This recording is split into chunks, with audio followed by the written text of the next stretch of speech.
Welcome to Kids Church. I hope you've been enjoying this lovely weather we've been having and you've been able to get outside and really enjoy the sunshine. So what are we going to look at and explore this week? Well, I wonder if you can remember what Josh talked about last week. Wasn't it good to see him? It was great to see Josh and hear the story from Josh. I'm sure you miss him. But let's go back and I wonder if you can remember. I'm sure you can remember the puffs of smoke. Wow, that was amazing. And I wonder if you remember the story. And it was where the disciples were with Jesus for the last time. And Jesus said to them, but when the Holy Spirit comes upon you, you'll be my witnesses in Jerusalem and in all of Judea and in Samaria and to the ends of the earth. Can you remember that? And how they would be witnessing about Jesus and his love and the miracles that he had done. And then he left them. And then they went back to Jerusalem and waited in a room which was upstairs, an upper room. So we're going to pick up the story from there. But first, I wonder if you've been part of a surprise for someone, where someone's told you a secret or it's a surprise party and the person doesn't know and you're waiting for them to find out. You're either waiting in the room, ready for them to come in, or you know the surprise is going to come and it's building up to the day when they're going to get the surprise, and you're just waiting and you're trying to keep it all in and you don't know what it's going to be like, and then you're finally able to go surprise, and it's just a wonderful feeling.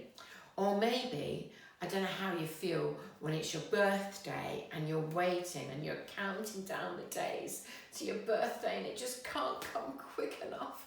And then you wonder what you're going to receive as presents. And maybe you've got some ideas and you're hoping that you've got what you thought you might want. Or maybe waiting in a queue for a ride at an adventure park or something where you can see what's happening and you can feel the excitement building. You've got to wait and you've got to wait and you've got to wait, but then the tension starts to build up. I think that's what it was like in that upper room for the disciples.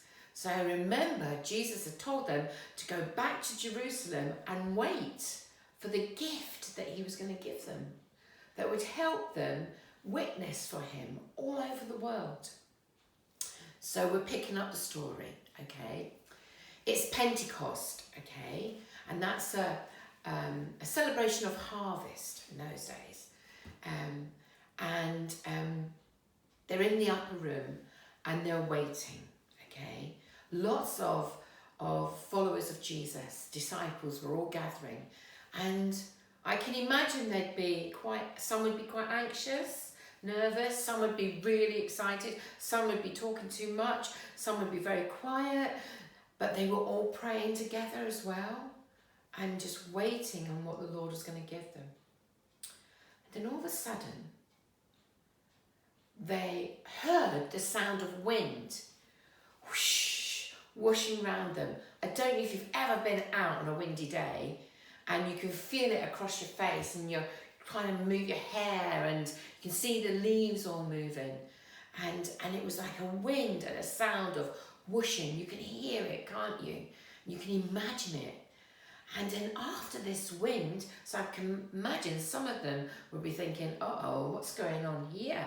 Where's this wind? What is it?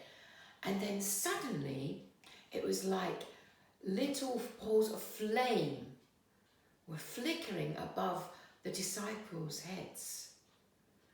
And this was the Holy Spirit coming and dwelling among them and filling their whole bodies with the Holy Spirit. So you can imagine watching that. Some of the disciples, seeing the flames, were quite afraid to begin with and wondering what's going on. But as the Holy Spirit descended on them and filled them and surrounded them, they could feel the Lord's power and love and all the things that he had promised them. They could feel it inside them, and they could feel that they weren't alone. And do you know what happened next? The Holy Spirit enabled them to speak in lots of different languages. Not the languages that they spoke, but lots of different languages. And they could understand each other.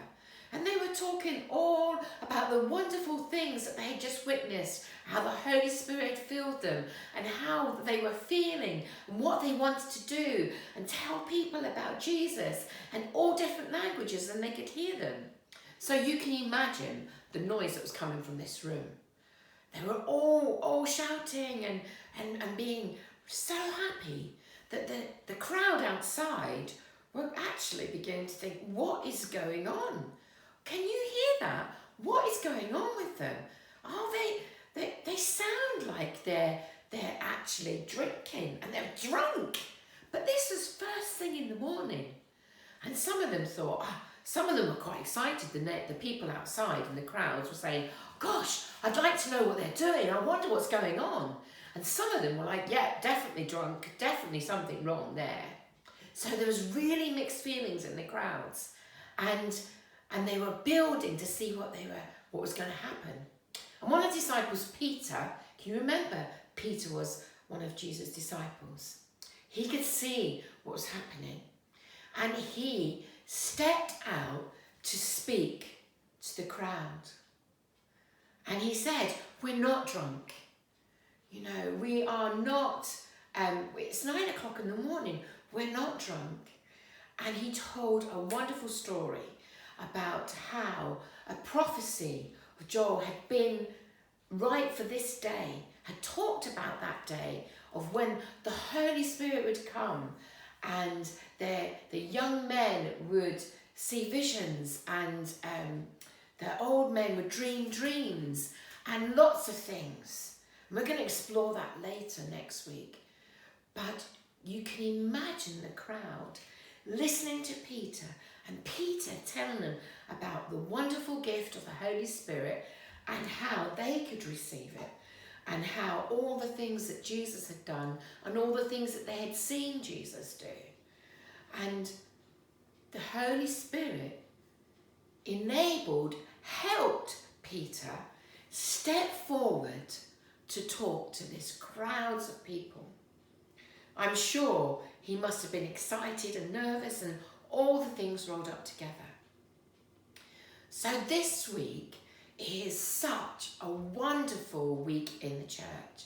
It's Pentecost. It's when the Holy Spirit came amongst the people, the followers of Jesus.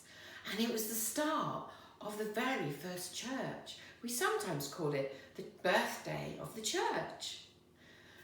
But what I want to ask you today is, I wonder what it feels like for you when you think of the Holy Spirit inside you and helping you and guiding you. Or maybe you want to talk to someone to find out what it means to have the Holy Spirit inside you and accepting the Holy Spirit to come inside you. But also, the Holy Spirit is our guide and our helper. It helps us link to God in prayer. It helps us understand the Bible when we read the Bible. It helps us, give us courage and be bold to speak out to Jesus, for Jesus. The Holy Spirit is our helper. We can't do it on our own. And so we're going to explore the story of how the disciples first saw the Holy Spirit come upon them, and then how they were able to go all over the world, spread the good news of the gospel of Jesus, what Jesus was and is and can be for them.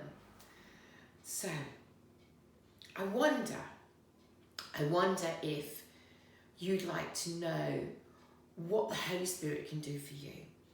I wonder if you can explore and see all the story and what happened for the disciples and what the Holy Spirit did for the disciples. And you know that the Holy Spirit is always with you. And the Holy Spirit is part of Jesus. And he's always with you, there to help and guide and to give you so many wonderful blessings. So it's a really exciting story today. And I hope you, as you read it in Acts, which is in the Bible, in the New Testament, and it's in the second book of Acts, and as you read that story and explore, find out more about what the Holy Spirit can do for you. So enjoy exploring, and I'll see you next week. Have fun.